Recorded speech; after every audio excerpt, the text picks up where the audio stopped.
मेरे साथ बोलिए, भारत माता की।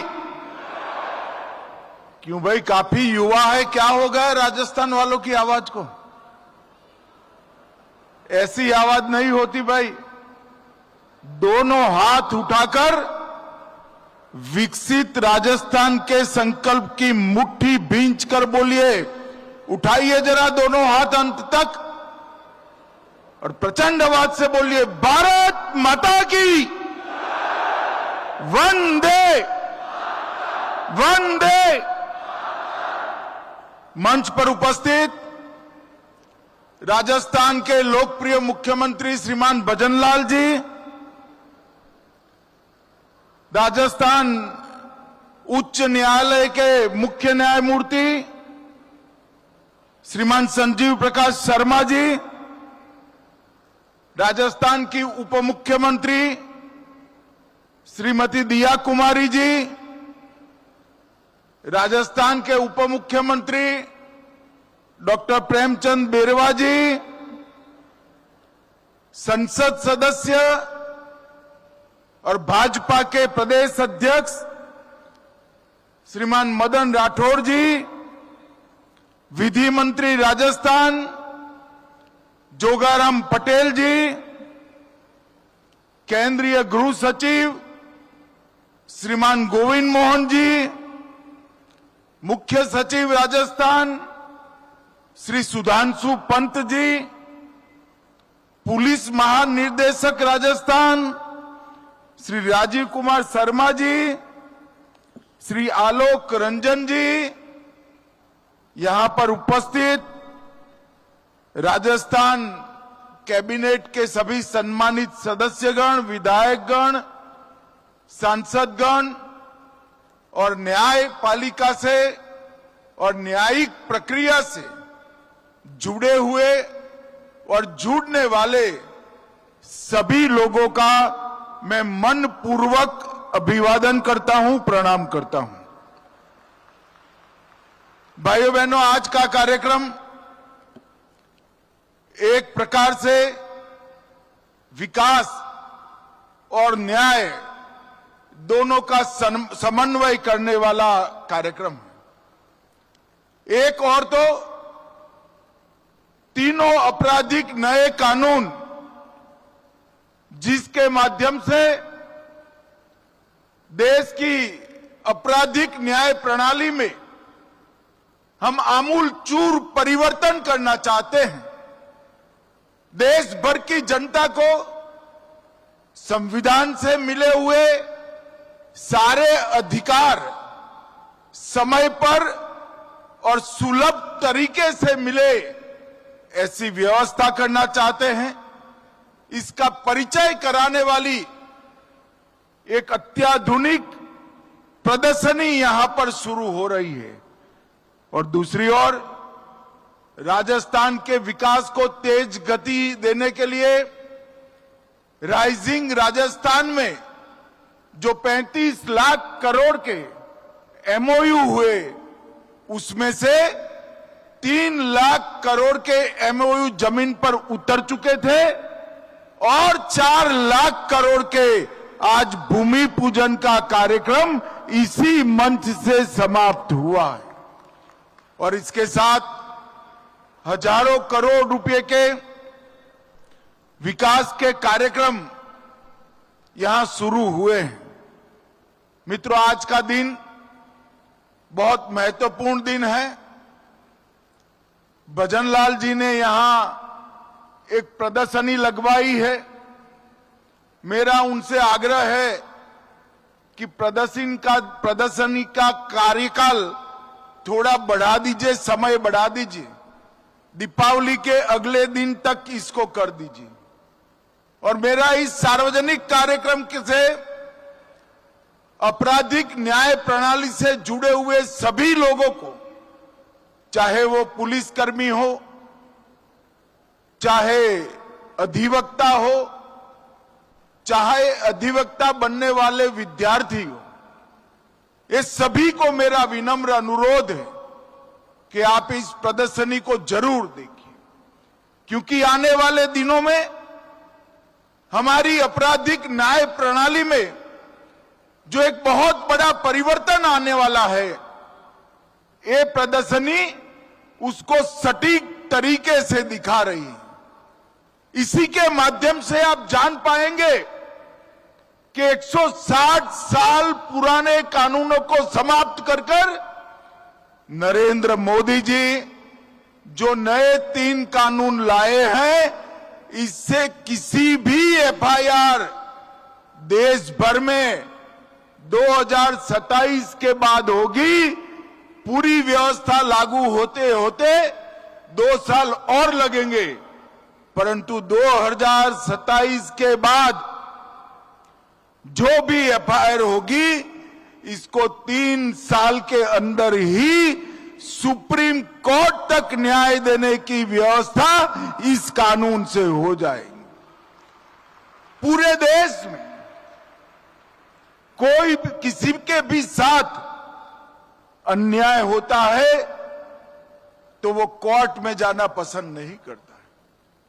हमारी न्यायिक व्यवस्था की छवि न्याय समय पर न मिले ऐसी बनी है, और मैं विश्वास के साथ राजस्थान की जनता को बताने आया हूं कि 3 आपराधिक न्याय प्रणाली के कानून आपको समय पर सुलभ तरीके से, सरलता से न्याय देने का काम करेंगे। मोदी जी ने ईज ऑफ लिविंग के लिए ढेर सारे परिवर्तन किए हैं, परंतु इसके साथ ही ये कानूनों के अमल के साथ ही ईज ऑफ जस्टिस के लिए भी बहुत बड़ा परिवर्तन होगा। और मित्रों, मैं कहना चाहता हूं कि कानूनों के माध्यम से हमारी आपराधिक न्याय प्रणाली, क्रिमिनल जस्टिस सिस्टम दंड की जगह न्याय से प्रेरित होकर काम करेगी। पूरे देश में इसका सटीक क्रियान्वयन हो चुका है और इसका गृह मंत्रालय भारत सरकार के माध्यम से सभी राज्यों को सहायता और फॉलोअप करने के लिए भी मार्गदर्शन मिल रहा है। यहां डीजीपी साहब बैठे हैं राजस्थान के। राजस्थान वालों को मालूम नहीं है कि ये यहां आने से पहले इसी कानून के इम्प्लीमेंटेशन के साथ जुड़े थे। श्री राजीव शर्मा का बहुत बड़ा योगदान है इस कानूनों को पूरे देश में लागू करने के लिए। और मित्रों, ये कानून जब संसद में पास हुए, एक बहुत वरिष्ठ अधिवक्ता का मुझे फोन आया था।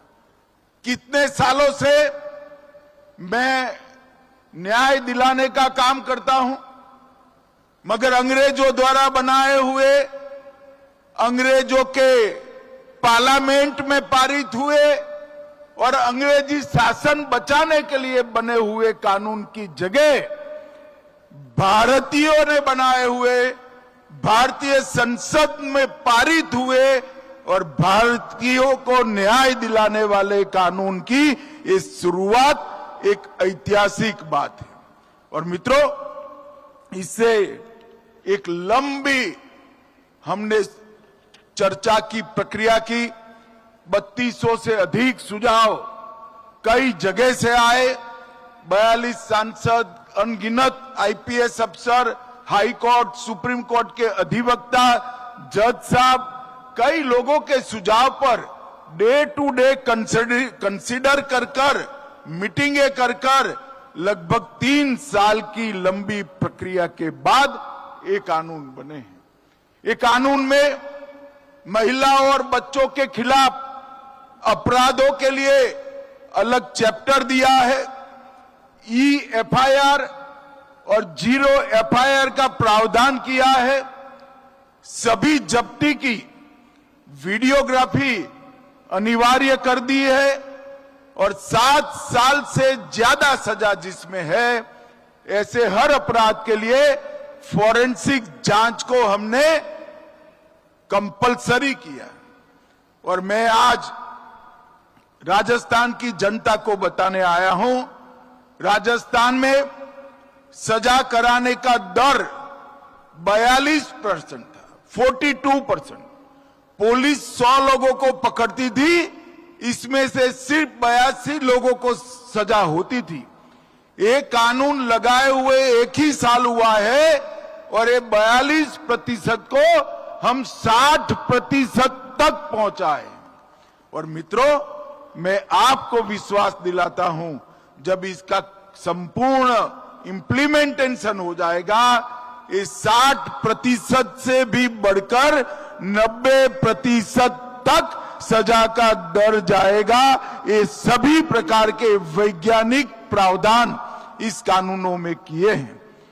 इस कानून के सुचारू इंप्लीमेंटेशन के लिए हमने दूरदर्शिता के साथ 2020 में ही नेशनल फॉरेंसिक साइंस यूनिवर्सिटी बना दी थी और इसकी देश भर में धीरे धीरे एफिलेटेड कॉलेजेस खोलकर एक नया कार्यबल, वैज्ञानिक जांच करने वाले युवाओं का कार्यबल हम बना रहे हैं। इन नई संहिताओं में आतंकवाद, मॉब लिंचिंग, संगठित अपराध और डिजिटल अपराध की व्याख्या भी हमारी न्याय प्रणाली में पहली बार की है। और इस कानून में कुल मिलाकर 29 से ज्यादा जगहों पर समय की मर्यादा तय की। 90 दिन में ही पीड़ित को अपडेट देना है, 14 दिन में पुलिस रिपोर्ट की आपूर्ति पीड़ित को कर देना है, 60 दिन में और 90 दिन में चार्जशीट कर देना है। अगर कोई देश छोड़कर जाता है या कानून की शरण में नहीं आता है तो ट्रायल इन एब्सेंशिया, इनकी अनुपस्थिति में ट्रायल कर सजा कराने का प्रावधान भी हमने किया है। इसके साथ साथ डायरेक्टर प्रोसिक्यूशन, इसकी भी स्थापना की है। मित्रों, ये जो बदलाव है एक प्रकार से ऐतिहासिक बदलाव है। मैं विश्वास के साथ कह रहा हूं, ये जो रिफॉर्म आया है वो 21वीं शताब्दी का सबसे बड़ा रिफॉर्म हमारे 3 क्रिमिनल जस्टिस कानूनों को आगे लागू करना है। और इसके कंप्लीट इंप्लीमेंटेशन के बाद हमारी आपराधिक न्याय प्रणाली, क्रिमिनल जस्टिस सिस्टम पूरी दुनिया में सबसे आधुनिक आपराधिक न्याय प्रणाली बन जाएगी, इसका मुझे पूरा विश्वास। मित्रों, कई सारे मामलों में 25-25, 30-30 साल तक हम सजा नहीं करवा पाते, लोगों को न्याय नहीं देते थे और इससे अब मुक्ति मिल जाएगी।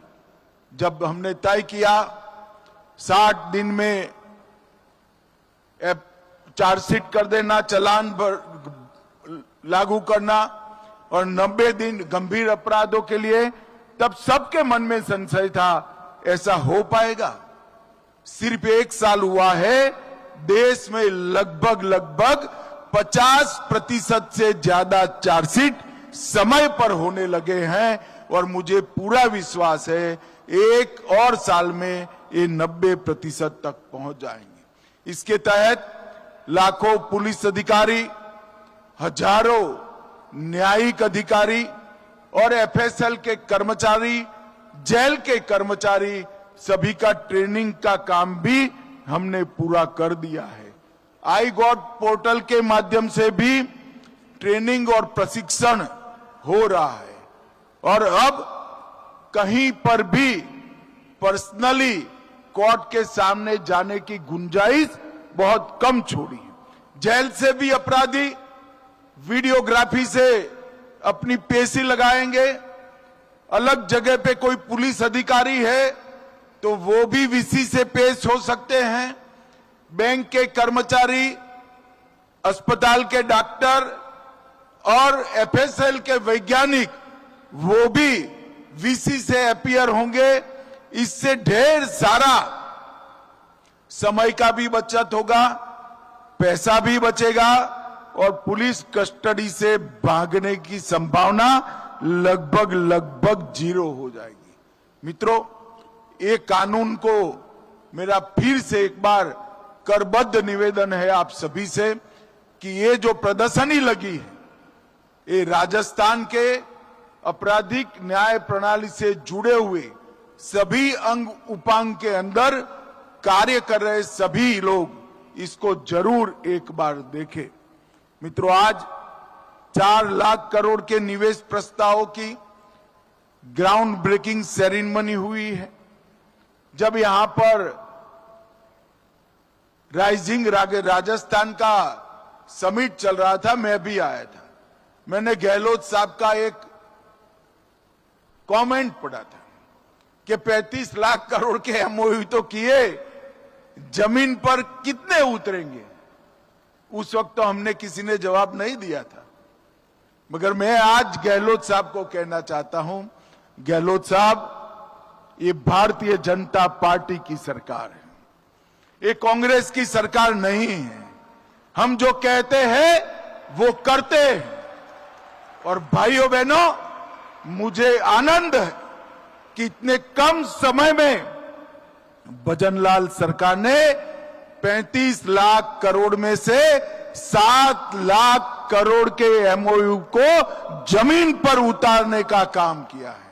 ये बहुत बड़ी उपलब्धि और मुझे विश्वास है देश भर में जो इन्वेस्टमेंट समिट होती है उसमें एमओयू को जमीन पर उतारने का जो एवरेज दर है उससे हमारी भजनलाल सरकार, भाजपा सरकार कई गुना आगे आएगी, इसका मुझे पूरा विश्वास है। मित्रों, इसके माध्यम से अनेक प्रकार के प्रोजेक्ट्स, आज अलग अलग प्रकार के प्रोजेक्ट जो जमीन पर उतरे हैं, राजस्थान के युवाओं के लिए कई सारे मौके सृजित करने वाली इंडस्ट्रीज आज यहां पर जमीनी कामकाज शुरू करी है। मैं भजनलाल जी, उनके उद्योग मंत्री और दोनों उप मुख्यमंत्री को, मुख्य सचिव को, सभी को बहुत बहुत साधुवाद और अभिनंदन देना चाहता हूं। आज यहां पर 9,315 करोड़ की अलग अलग परियोजनाएं हुई हैं और इसके अलावे आज 47,000 विद्यार्थियों को यूनिफॉर्म के लिए, गणवेश के लिए 260 करोड़ रुपया सीधा इनके अभिभावकों के बैंक अकाउंट में डायरेक्ट जमा कर दिए गए। मुझे याद है, मैं प्रचार करने आया था, हम सरकार बदलने की गुहार करते थे, उसमें एक मुद्दा यह भी था कि कांग्रेस की सरकार विद्यार्थियों के यूनिफॉर्म में भी कटकी और बटकी दोनों कर रही है।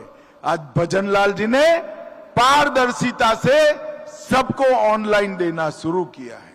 दूध उत्पादन, उसको बढ़ाने के लिए लगभग 364 करोड़ की सब्सिडी आज 5 लाख से ज्यादा दूध उत्पादकों दी है और 150 यूनिट बिजली योजना के तहत, फ्री बिजली योजना के तहत रजिस्ट्रेशन का भी यहां पर आज शुरुआत हुआ है। 56 एफएसएल की गाड़ियां जो अब सैंपल लेने का काम करेगी और अनेक पुलिस के व्हीकल आज लोकार्पित हुए हैं। यहां आया हूं तब 2 बातें जरूर कहना चाहता हूं। दीपावली आने वाली है। दीपावली में हमारी माताएं बहनें विशेष कर सबसे ज्यादा खरीदारी करती है और मोदी जी ने नवरात्रि के पहले दिन ही 395 से ज्यादा लोग उपयोगी चीजों में या तो जीएसटी की दर शून्य करी है या 28%, 18%, 12% से 5% करने का काम किया है। और इतना बड़ा बिक्री कर में राहत पूरे देश भर में कभी नहीं दिया गया। इसलिए आपकी दीपावली शुभ होने की पूरी व्यवस्था मोदी जी ने करी है, मगर मैं आपको एक आग्रह भी करना चाहता हूं। दीपावली तो सस्ती खरीदारी से जरूर शुभ करिए, परंतु स्वदेशी चीजों को ही खरीदने का आग्रह आप लोग करिए। अगर देश के 140 करोड़ लोग ये प्रण ले लेते हैं कि हम बाकी का जीवन जिन चीजों का उपयोग करेंगे वो मेरे देश में ही बनी हुई है, ये बनाने में मेरे देश के मजदूर का पसीना होगा, ये बनाते वक्त मेरे ही कोई भाई बंधु को इससे रोजगारी मिली होगी। अगर इतना प्रण कर लेते हैं तो देखते देखते मोदी जी ने हमारी अर्थव्यवस्था को 11वें नंबर से 4थे नंबर पर पहुंचाई है। युवाओं, जब आप लोग होंगे 2047 में देश आजादी की शताब्दी मनाएगा, तब हम सर्वोच्च नंबर पर दुनिया में पहुंच कर रहेंगे, सर्वोच्च नंबर पर। और इसलिए विशेषकर युवाओं ने और हर परिवार की महिलाओं ने, माताओं ने, बहनों ने स्वदेशी का आग्रह, इसका प्रण इस दीपावली के दिन लेना है। अगर देश के अंदर ये तय हो जाए कि 140 करोड़ लोग वही चीजों का उपयोग करेंगे जो हमारे देश में बनी है, तो हमारे देश का मार्केट, हमारे देश की बने उत्पादों की खपत इतनी तेजी से बढ़ेगी कि हमारा देश दुनिया भर के उत्पादकों के लिए उत्पादन का केंद्र बन जाएगा। मित्रों, अभी अभी मैं एक अंतिम बात राजस्थान के किसानों के लिए कहने आया हूं। वैसे तो हमारा कृषि प्रधान देश है, हम सभी लोग मानते हैं, परंतु दलहन आज भी हम विदेश से आयात करनी पड़ती है। कांग्रेस के जमाने में 1.52 लाख मैट्रिक टन दलहन एमएसपी पे खरीदी जाती थी और आज 83 लाख मैट्रिक टन हम खरीदते हैं। मगर अब मोदी सरकार ने एक निर्णय किया है, नाफेड और एनसीसीएफ के साथ जो किसान रजिस्ट्रेशन करते हैं उनकी तूर, मसूर और उड़द 100% एमएसपी पे खरीदी जाएगी। राजस्थान के अंदर उड़द की खेती है, तूर की खेती भी हो सकती है। राजस्थान के सभी किसान इंटर क्रॉप जो करते हैं, बीच में जो क्रॉप करते हैं, उनमें दलहन की खेती करें और रजिस्ट्रेशन कराए एनसीसीएफ और नाफेड से। आपका 100% दलहन भारत सरकार एमएसपी पर खरीद लेगी। मित्रों, देश को दलहन के क्षेत्र में, तिलहन के क्षेत्र में आत्मनिर्भर करने की जिम्मेदारी हमारे अन्नदाताओं की है।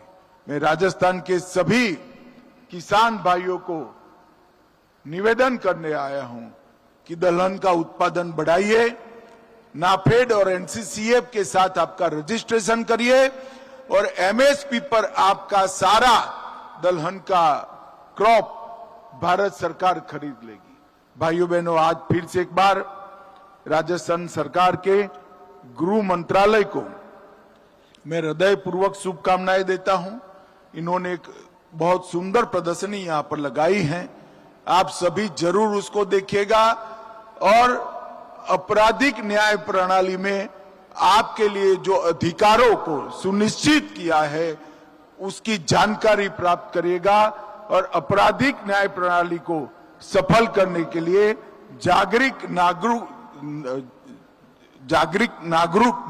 के नाते आप भी सम्मिलित होइएगा।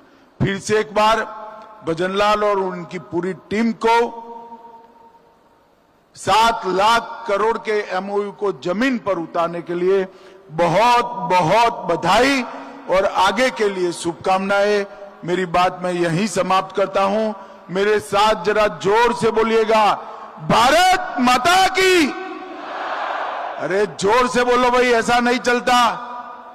प्रचंड आवाज से बोलो, भारत माता की वंदे वंदे।